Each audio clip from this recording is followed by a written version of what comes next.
When a public debate is framed as protecting children or preserving society, it immediately feels urgent. Protection sounds compassionate, responsible, even necessary, and sometimes it is. But history shows that certain social fears don't just appear, they move. They follow a pattern, they escalate in predictable ways. Sociologists call this pattern moral panic. And once you understand the phases of moral panic, you start to see it as not just spontaneous outrage, but as a process. So instead of arguing headlines, let's zoom out, let's look at the phases. Every moral panic begins with something real, or at least something perceived as real. It could be a new behavior, or a new group, or a cultural shift. The threat is framed as dangerous, corrupting, destabilizing. But usually, the issue itself is complex. The panic begins when complexity gets reduced to a simple moral narrative.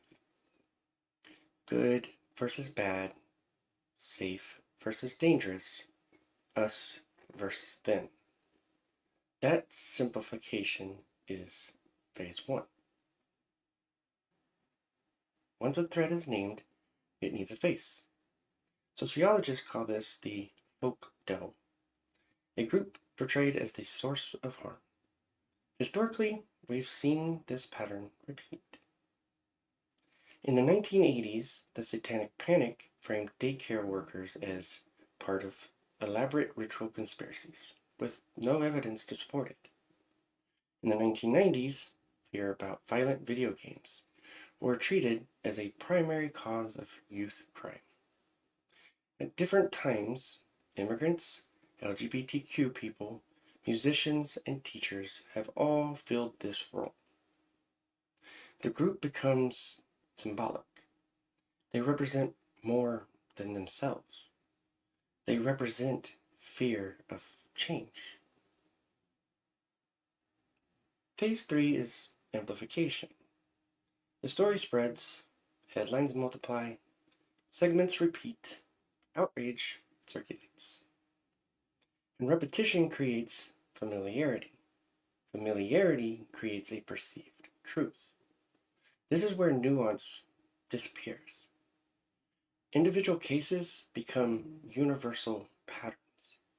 Rare events are described as widespread crises. Language shifts from some concerns have been raised to this is happening everywhere. And once that shift happens, urgency accelerates. Now comes escalation. If the threat is framed as urgent and widespread, action has to follow. Calls for bans, restrictions, investigations, and emergency measures, often before strong evidence is established. And here's where consistency becomes revealing.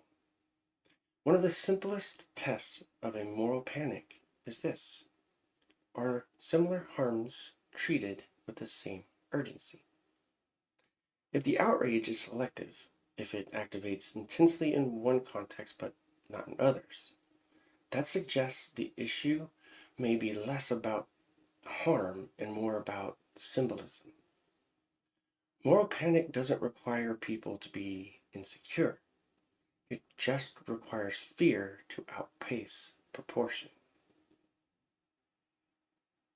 Eventually, one of two things happens.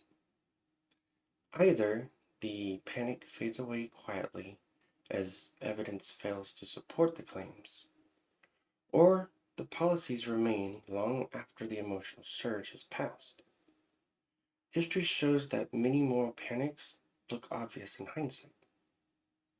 The satanic daycare trials collapsed under scrutiny. Video games did not create a generation of violent criminals. Rock music didn't destroy society.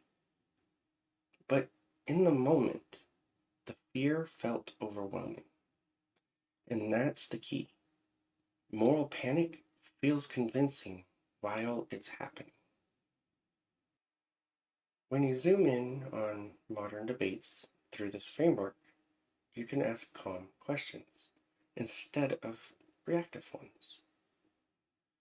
Has a complex issue been simplified into a moral threat? Has a group been cast as symbolic villains? Has repetition replaced proportional evidence? Are policy responses exceeding demonstrated harm? Is outrage consistent across comparable issues? Those questions don't accuse anyone, they just test patterns. If you found this helpful and want more videos like this, please consider subscribing. Comment below if you have a fascinating moral panic from the past. You all have a great day, and I will see you in the next video.